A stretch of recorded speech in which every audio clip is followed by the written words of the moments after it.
Saudi अरब में मोबाइली पर Amazon prime की शुरुआत, सल्तनत ओमान में कोरोना की वबा में गैर मामूली कमी, ओमान की हॉकी टीम के भारत निजात साबिक कोच सैयद अली सिब्तैन नकवी का इंतकाल। ये भी बताएंगे कि पाकिस्तानी ख़वातीन सऊदी अरब को मुलाजमत के लिए तरजीह क्यों दे रही हैं। आज जुमरात का दिन और नवंबर की 11 तारीख है।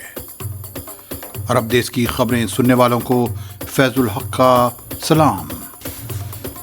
सबसे पहले सऊदी अरब में जो लोग मोबाइली फ़ोन सर्विस का इस्तेमाल करते हैं वो अमेज़न प्राइम एक्टिवेट कर सकते हैं और उसके ज़रिया शॉपिंग और उसके तफरीही मवाद से लुत्फ़अंदोज़ हो सकते हैं। ये सहूलत मोबाइली के तमाम पोस्ट पेड और प्रीपेड प्लान पर मौजूद है। इस तरह मोबाइली अमेज़न प्राइम की सहूलत पेश करने वाली सऊदी अरब की पहली मवासलाती कंपनी हो गई है। इब्तदाई तौर पर मोबाइली के सब्सक्राइबर के लिए अमेज़न प्राइम 1 महीने के लिए मुफ्त है। बाद अज़ां उन्हें हर महीने 16 रियाल अदा करने होंगे या सालाना 140 रियाल देने होंगे। सऊदी अरब की मिनिस्ट्री ऑफ जस्टिस ने फरवरी 2020 से सितंबर 2021 के दरमियान ज़ौजैन के दरमियान 60,000 झगड़े बाहमी रजामंदी से हल कराए, जिनमें तलाक, बच्चों की निगहदाश्त, नफ़क़ा या मेंटेनेंस और सफ़र से मुतल्लिक़ इख्तलाफात शामिल हैं। आर्बिट्रेशन सेंटर में पहले ये मुकदमात आए, उसके बाद वो अदलिया तक पहुँचे, जहाँ इन मसाइल को बाहमी रजामंदी से हल करने की कामयाब कोशिश की गई। रियल इस्टेट की एक बरतानवी कंपनी की तहकीक के मुताबिक सऊदी अरब दुनिया का पहला मुल्क बन गया है जहां औसतन तमाम शहरी मकान या घर खरीदने की इस्तिताअत रखते हैं। रोविंग मेगा स्टोर की इस स्टडी के मुताबिक सऊदी अरब में औसतन तनख्वाह $20,355 यानी 76,331 रियाल है, जबकि 100 मुरब्बा मीटर ज़मीन की कीमत $90,774 यानी 3,40,000 रियाल है।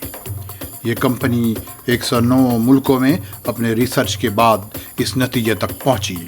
पाकिस्तानी ख़वातीन मुलाजमत के लिए सऊदी अरब को तरजीह दे रही हैं। पाकिस्तान के सरकारी इदारे bureau of immigration and overseas employment के मुताबिक सबसे ज़्यादा पाकिस्तानी हुनरमंद ख़वातीन सऊदी अरब मुलाजमत के लिए गईं। इस इदारे ने हाल ही में गुज़िश्ता साल यानी 2020 के आदाद-ओ-शुमार शाये किए हैं, जिनके मुताबिक इस इदारे के साथ मजमूई तौर पर 1,727 ख़वातीन रजिस्टर हुई, जिनमें से 511 पाकिस्तानी ख़वातीन ने सऊदी अरब में मुलाजमत इख्तियार की। जहां मुलाजमत के लिए पाकिस्तानी ख़वातीन ने दरख्वास्तें दी थीं, लेकिन उन्होंने सऊदी अरब में ही मुलाजमत इख्तियार की। उसके बाद उनकी पसंद इमारात और फिर बरतानिया रही। उनकी पसंद में बहरैन, कतर और ओमान का नंबर काफ़ी बाद में आता है। बैरून मुल्क मुलाजमत हासिल करने वाली 19% पाकिस्तानी ख़वातीन डॉक्टर हैं, जबकि 15% घरों में काम करने वाली खादमाएँ या मेड्स हैं, 8% मैनेजर्स, 6% क्लर्क, 3% सेल्स वीमन और 3% ही टीचर्स हैं। इस रिपोर्ट के मुताबिक सऊदी अरब जाने वाली पाकिस्तानी ख़वातीन ज़्यादातर हुनरमंद यानी स्किल्ड हैं, जबकि ज़्यादातर पाकिस्तानी मर्द मजदूरी के शोबे में काम करते हैं। अब चलते हैं इमारात। रासुल खैमा की एक अदालत ने एक स्केटिंग गेम की कंपनी को हुक्म दिया है कि वो एक लड़की को उस गेम के दौरान पहुंचने वाले नुकसान के बदले में 1,20,000 दिरहम मुआवजा अदा करे। ये लड़की जब स्केटिंग कर रही थी वो एक शख्स से जा टकराई और उससे उसका पैर कुचल गया था।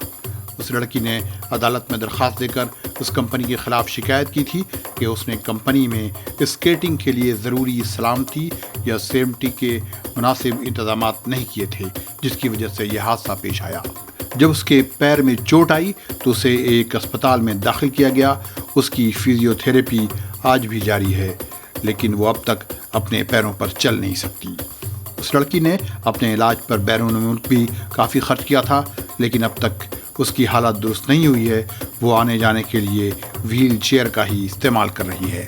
इमारात के पब्लिक प्रोसिक्यूशन ने कहा है कि अगर किसी ने बिजली और पानी के साजो सामान को नुकसान पहुंचाया तो 10 साल तक कैद की सज़ा हो सकती है। लिहाजा पानी और बिजली से मुतालिक साजो सामान जिनमें पाइप, टोटियाँ या टैप्स یا گیس یا پیٹرول سے متعلق کسی بھی قسم کے ساز و سامان کو نقصان پہنچانے سے گریز کریں۔ دبئی کی ایک عدالت نے ایک 28 سالہ ایشیائی شخص کو ایک چشمے کی دکان سے 1380 درہم کے چشمے چوری کرنے کے الزام میں 1 مہینے قید اور اس کے بعد ملک سے نکالے جانے کی سزا سنائی ہے۔ اس وقت جبکہ دکان میں کام کرنے والا شخص دوسرے خریداروں کے ساتھ چشمے دکھانے میں مشغول تھا، اس نے یہ چوری انجام دی تھی۔ دکان کے سیلزمین نے یہ رپورٹ پولیس میں درج کرائی تھی۔ سلطنت عمان کے دارالحکومت مسقط کی المہا روڈ الخویر میں مسجد سعید بن تیمور کے قریب ہفتے بھر کے لیے بند کر دی گئی ہے۔ یہاں سڑک کی مرمت کا کام چل رہا ہے۔ سڑک آئندہ جمعرات تک بند رہے گی۔ اگر اس طرف جانا ہو تو اشاروں کا خیال رکھیں۔ سلطنت عمان میں کورونا کی وبا میں غیر معمولی کمی آئی ہے۔ عمان نیوز ایجنسی کے مطابق گزشتہ 24 گھنٹوں میں کورونا کے صرف 7 نئے کیسز سامنے آئے ہیں اور 8 مریض صحت یاب بھی ہوئے ہیں۔ تاہم ہیلتھ منسٹر نے کہا ہے کہ یہ وبا ابھی پوری طرح ختم نہیں ہوئی ہے۔ سوسائٹی میں بعض عادتیں ایسی موجود ہیں جن کی وجہ سے وبا کے دوبارہ پھیلنے کا خطرہ برقرار ہے، لہذا محتاط رہیں۔ کورونا کی وبا سے عمان میں 1.5 سال کے دوران 4000 سے زیادہ افراد کی موت ہو چکی ہے۔ عمان سے ایک اور افسوسناک خبر۔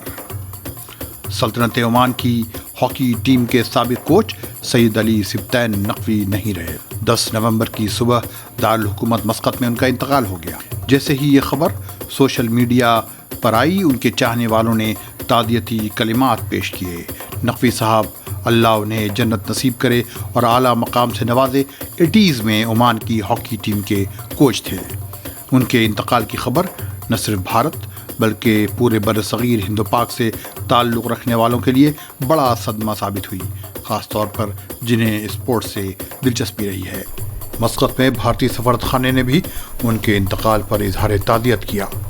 مسقط میں بھارتیوں کی تمام ثقافتی یا کلچرل سرگرمیوں میں حصہ لینے والے پرکاش وادھوانی نے فیس بک پر لکھا، نقوی صاحب ایک شاندار لیکن منکسر المزاج شخص تھے۔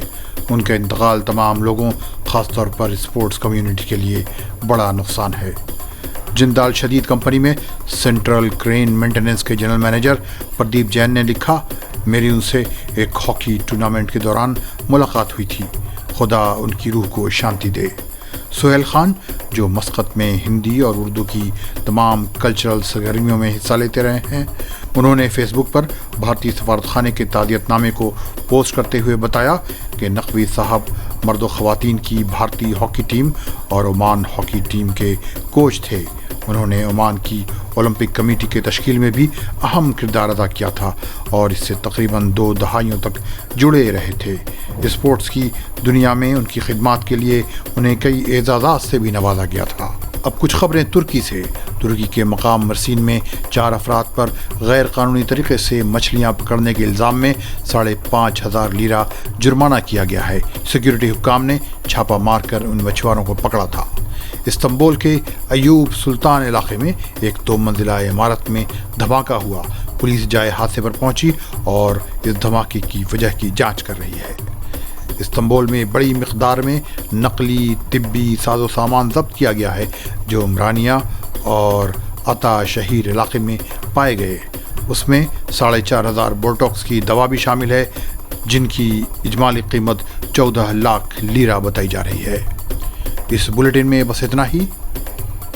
اگر آپ سعودی عرب، امارات، کویت، عمان، بحرین، قطر یا ترکی میں ہیں تو عرب دیس کو سبسکرائب کر لیں اور ساتھ ہی گھنٹی کے بٹن پر بھی کلک کر دیں۔